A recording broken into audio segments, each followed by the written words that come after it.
불교 역사에 스캔들이라고까지 불릴 만한 엄청난 충격을 준 사람이 있습니다. 바로 달마 대사인데요. 오늘 이 시간에는 그가 어떻게 기존의 질서를 완전히 뒤엎는 일종의 혁명가가 되었는지 한번 파헤쳐 보겠습니다. 자, 모든 이야기는 바로 이 질문에서 시작합니다. 어쩌면 수천 년 동안 수많은 사람들이 찾아 헤맸던 질문이겠죠? 바로 깨달음은 대체 어디에 있는 걸까 하는 겁니다. 사실 오랫동안 그 답은 정해져 있는 것처럼 보였어요. 뭐랄까, 일종의 공식 같은 거였죠. 끝도 없는 경전을 파고들고 복잡한 의식을 치르고 착한 일을 해서 공덕을 쌓는 것. 그런데 말이죠, 6세기에 중국에 나타난 한 스님이 이 모든 걸 한 방에 날려버리는 진짜 충격적인 답을 내놓습니다. 깨달음? 그거 멀리 있는 게 아니라 바로 당신 마음속에 있어요. 라고요. 그의 혁명, 그 첫 번째 스캔들은요, 바로 당시 종교계의 가장 핵심, 그러니까 심장부라고 할 수 있는 걸 정면으로 공격하면서 시작됩니다. 그게 뭐였을까요? 바로 결자, 즉 경전이었습니다. 자, 그럼 당시 상황이 어땠는지 한번 상상해 볼까요? 그 시절 인도 불교는요, 정말 어마어마한 양의 경전, 그리고 엄청나게 복잡한 교리 연구, 이런 것들로 이루어져 있었어요. 말 그대로 학자들만 접근할 수 있는 거대한 지식의 성이었던 거죠. 바로 이런 분위기 속에서 달마가 4가지 원칙을 딱 내세웁니다. 이건 뭐 거의 반역 선언문이나 다름없었어요. 자, 들어보세요. 첫째, 분립 문자. 문자를 세우지 마라. 둘째, 교회별전. 가르침은 경전 밖에 따로 있다. 셋째, 직지인심. 인간의 마음을 곧바로 가리켜라. 그리고 마지막 넷째, 견성성불. 자신의 본성을 보면 그대로 부처가 된다. 와, 정말 파격적이죠? 그리고 이 주장을 뒷받침하기 위해서 정말 기가 막힌 비유를 하나 듭니다. 경전은 말이야, 강을 건너기 위해 필요한 배와 같은 거야. 근데 일단 강을 건넜으면 그 배는 버리고 가야지. 와, 이보다 더 명쾌하고 직설적으로 글자에 집착하지 마라고 말할 수 있을까요? 그러니까 핵심은 이거예요. 우리가 흔히 쓰는 이심전심이라는 말이 바로 여기서 나온 겁니다.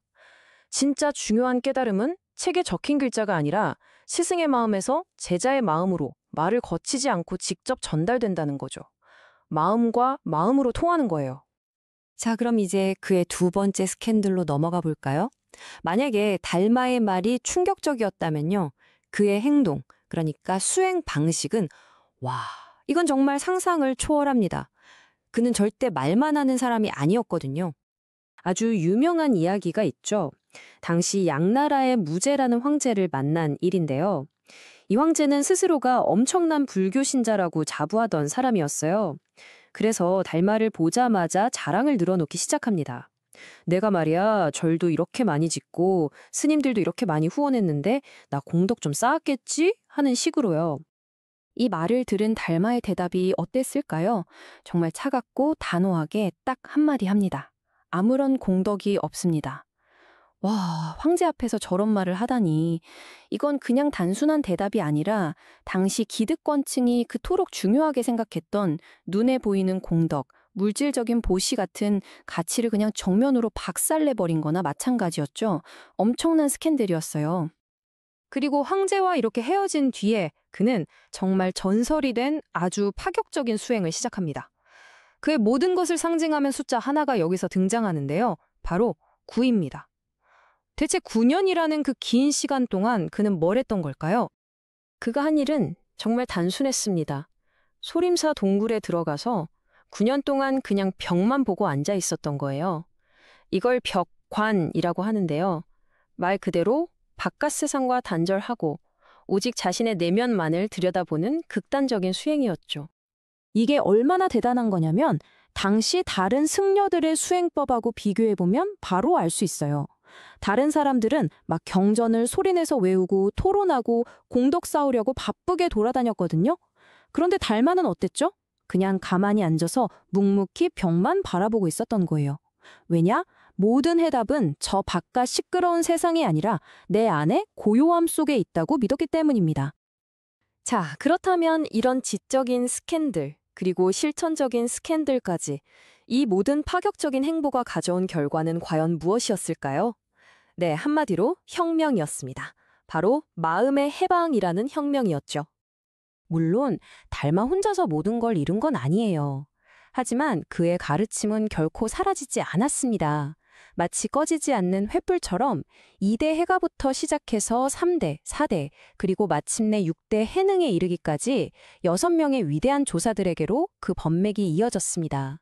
그리고 바로 이들을 통해서 선, 찬, 우리가 아는 그 선불교가 중국 불교의 아주 중요한 중심으로 우뚝 서게 된 겁니다. 그 영향력은 정말 어마어마했습니다. 우선 불교를 답답한 경전의 틀에서 해방시켰죠. 또 공부 많이 한 학자나 귀족들만 깨달을 수 있는 게 아니라 평범한 사람 누구라도 깨달을 수 있다는 길을 열어줬어요. 이건 뭐 거의 깨달음의 민주화라고 할 수 있는 또 하나의 스캔들이었죠. 그리고 이런 사상은 동아시아의 예술, 문화, 심지어 무술에까지 정말 깊고 넓은 영향을 미치게 됩니다. 결국 이 모든 변화를 딱 한 문장으로 정리하면 이렇게 말할 수 있을 겁니다. 달마는 불교를 체계 종교에서 마음의 종교로 완전히 바꿔놓았다고요. 자, 이렇게 달마대사의 이야기를 따라와 봤는데요. 마지막으로 이런 질문을 한번 던져보고 싶습니다. 달마는 자기 안을 들여다보기 위해서 9년 동안이나 차가운 동굴의 벽을 마주하고 앉아 있었잖아요. 그렇다면 지금 이 순간 여러분의 마음이 마주하고 있는 그 벽은 과연 무엇을 향하고 있나요? 오늘 정말 흥미로운 한 남자의 이야기를 해볼까 합니다. 글자 하나 몰랐는데 역사상 가장 위대한 사상혁명가 중 한 명이 된 사람이죠. 아니, 어떻게 글도 모르는 사람이 사상의 혁명을 일으킬 수 있었을까요? 이게 바로 해능이라는 인물이 가진 핵심적인 역설입니다. 7세기에 그냥 평범한 나무꾼이었던 사람이 나중에는 선불교에서 가장 영향력 있는 인물이 되거든요. 정말 대단하죠? 자, 그래서 첫 번째 이야기 바로 지혜의 대결입니다. 모든 일의 시작은 선종의 5대 조사 홍인대사의 절이었어요. 자신의 후계자를 정하려고 뭐랄까 선의 정수를 건 한판 승부를 벌인 거죠. 시로 말이에요. 그 당시에는요, 모두가 당연히 신수가 후계자가 될 거라고 믿었어요. 왜냐하면 그는 5대 조사의 제자 중에서 가장 학식이 높고 존경받는 인물이었으니까요. 한마디로 엘리트 코스를 밟아온 사람이죠. 지혜에 이르는 정석을 보여주는 인물이었습니다. 신수가 쓴 시가 바로 이겁니다. 어때요? 당시 사람들이 생각하던 깨달음의 개념이 딱 담겨 있죠. 마음은 거울 같은 거니까 계속해서 부지런히 닦아서 깨끗하게 유지해야 한다는 거예요. 아주 길고 점진적인 수행을 강조하는 거죠. 그런데 말이죠. 정말 아무도 예상하지 못한 곳에서 도전자가 나타납니다. 바로 절의 주방에서 일하던 사람이었어요. 이 사람이 바로 해능입니다. 글을 쓸 줄 몰랐기 때문에 다른 사람한테 부탁해서 자기 시를 써 붙였는데요. 그 내용이 그야말로 철학적인 폭탄 선언이었죠. 이 두 시를 비교해보면 관점의 차이가 정말 극명하게 드러나죠. 신수는 마음을 닦아야 할 거울로 봤어요. 끊임없는 노력으로 지혜를 얻어야 한다고 생각한 거죠. 하지만 해능은 달랐어요. 마음은 본래부터 순수한 것이라서 닦을 필요조차 없다는 겁니다. 이미 우리가 순수하다는 사실을 한순간에 깨닫기만 하면 된다는 거죠. 그러니까 이건 점진적인 수행 대 순간의 깨달음, 닦을 것인가 아니면 그냥 알아차릴 것인가의 대결이었던 셈입니다. 결국 5대 조사는 모두의 예상을 뒤엎고 바로 이 해능을 비밀리에 자신의 후계자로 삼습니다. 대체 어떤 생각이었길래 그랬을까요? 자, 두 번째 파트입니다. 해능 사상의 핵심, 바로 도노라는 혁명적인 아이디어에 대해 좀 더 깊이 들어가 보죠. 해능 사상을 딱 한 단어로 요약하면 바로 이 도노입니다. 글자 그대로 단번에 깨닫는다는 뜻이에요. 이게 왜 그렇게 급진적인 사상이었냐면요. 깨달음이란 건 점진적으로 다가가는 게 아니라 어느 한순간, 번개처럼 자신의 본성을 딱 하고 인식하는 거라는 주장이었기 때문입니다. 보통은 이렇게 생각하잖아요. 지식과 수행이라는 사다리를 한 칸 한 칸 올라가서 저 꼭대기에서 마침내 깨달음에 도달하는 거라고. 그런데 해능의 관점은 완전히 달랐습니다. 그럴 필요 없다는 거예요. 그냥 잠에서 깨어나서 아, 내가 원래 여기 있었구나 하고 깨닫는 것과 같다고 본 거죠. 그래서 그는 이렇게 말합니다. 진정한 지혜, 진짜 부처는 무슨 어려운 책 속에 있거나 특별한 의식을 치러야만 만날 수 있는 게 아니라는 거죠. 이미 우리 모두의 마음 안에 있다는 겁니다. 정말 강력한 메시지죠. 하지만 해능의 이야기는 여기서 끝나면 재미없죠? 사실 진짜 아이러니하고 놀라운 반전은 지금부터입니다. 세 번째 파트, 문맹에서 경전으로 그의 유산이 얼마나 파격적이었는지 한번 보시죠.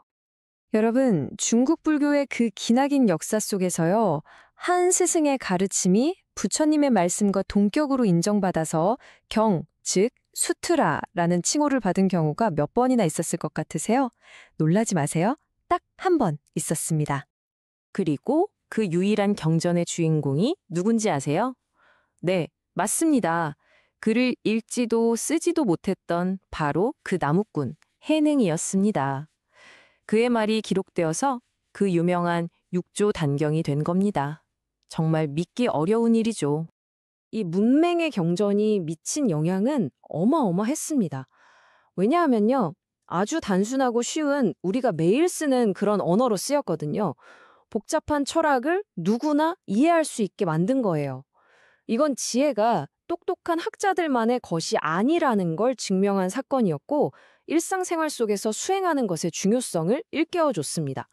깨달음의 문턱을 확 낮춘 거죠. 자, 그럼 이제 네 번째 이야기로 넘어가 볼까요? 한 남자의 생각이 어떻게 대륙 전체를 바꾸게 됐을까요? 해능의 가르침, 즉 남종선은요, 그저 신수와의 논쟁에서 이긴 걸로 끝나지 않았어요. 그 이후 수세기 동안 동아시아 선불교의 심장부, 바로 그 중심이 됩니다. 보시는 것처럼 그의 영향력은 엄청나게 퍼져나갔습니다.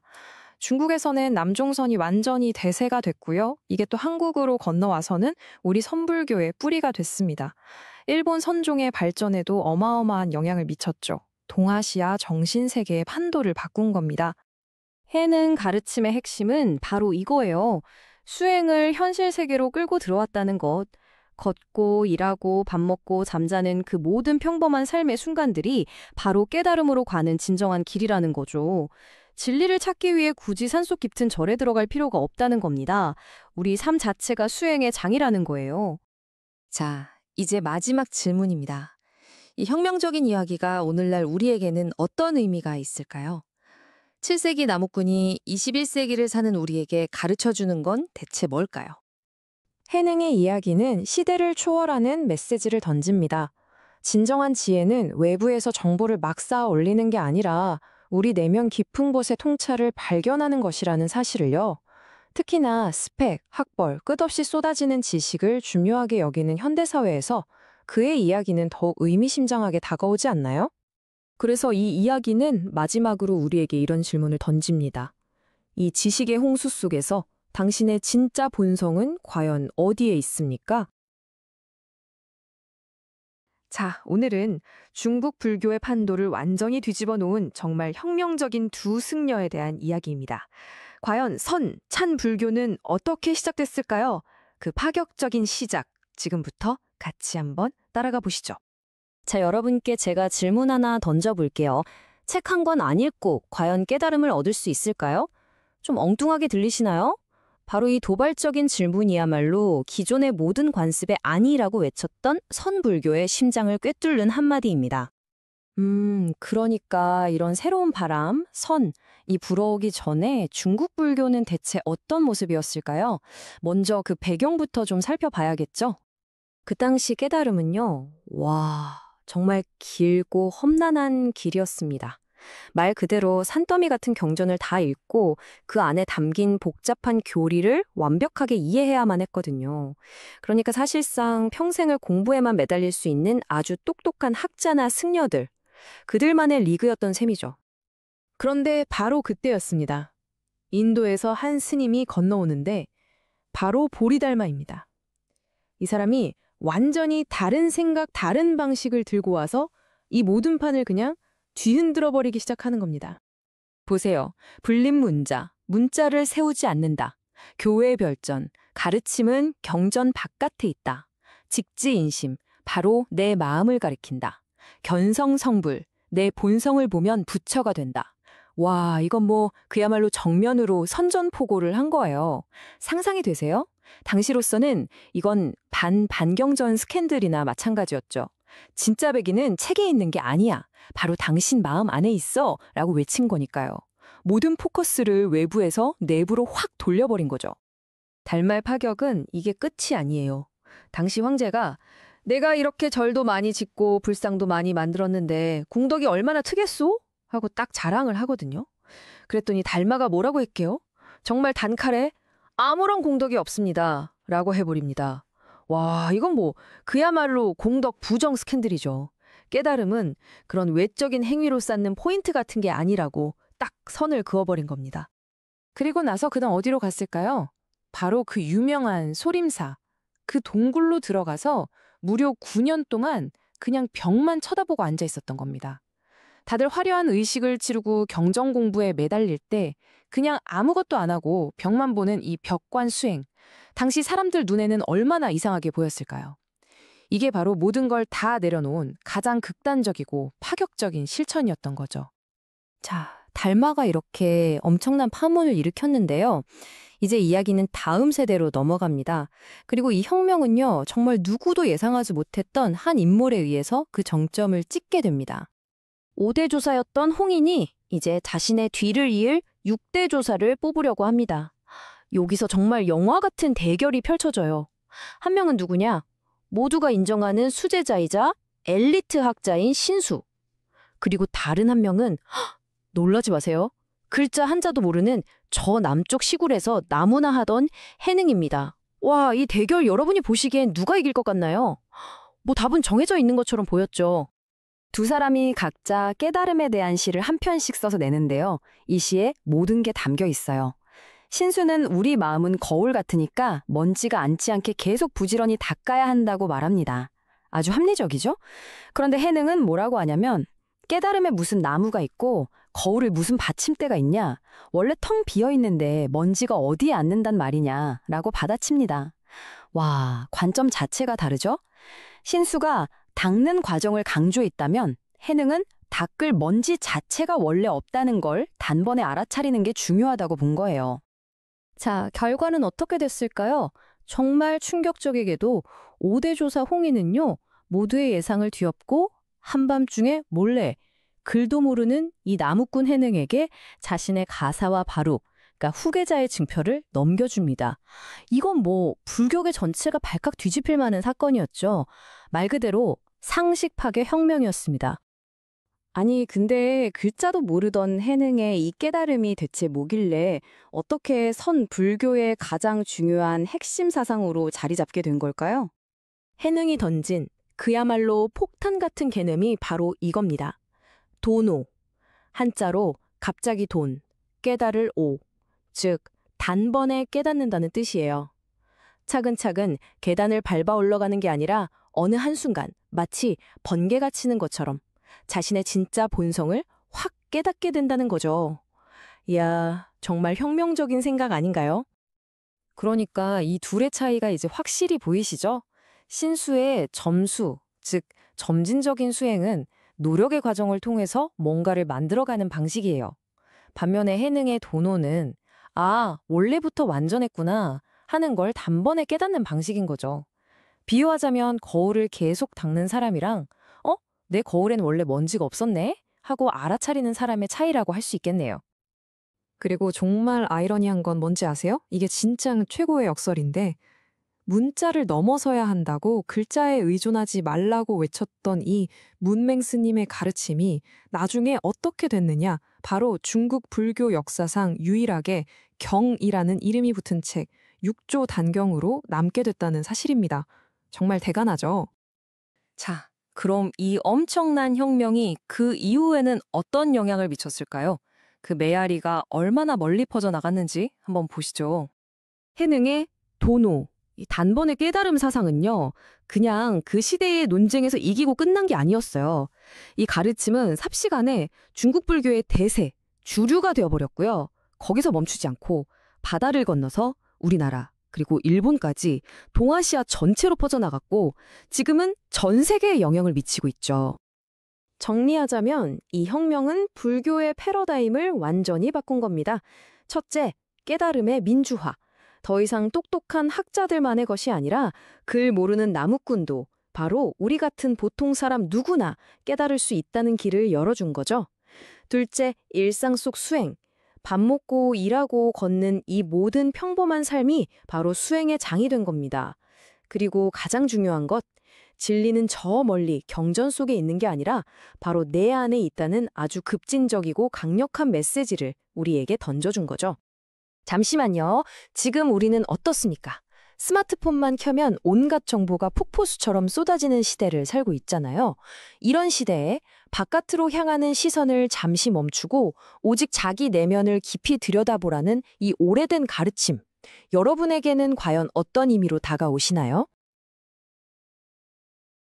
살면서 이거다 싶은 순간 있잖아요. 엄청난 아이디어가 떠오르거나 큰 깨달음을 얻는 순간이요. 근데 그 다음이 막막했던 경험 다들 있으시죠? 오늘은 바로 그 해답을 한국 불교의 한 위대한 철학과 왕위를 벌인 한 왕자의 삶을 통해 함께 찾아보려고 합니다. 진짜 살다 보면요, 갑자기 아하 하고 머릿속에 전구가 탁 켜지는 그런 순간이 오잖아요. 그죠? 세상 모든 게 선명하게 보이는 것 같은 바로 그 순간 말이에요. 근데 문제는 뭐냐면 그 짜릿한 순간이 지나고 나면 진짜 현실의 벽에 부딪히는 거죠. 아, 이제부터가 진짜 시작이구나 하고요. 영감은 정말 찰나인데 그걸 현실로 만드는 건 정말 길고 고된 과정이잖아요.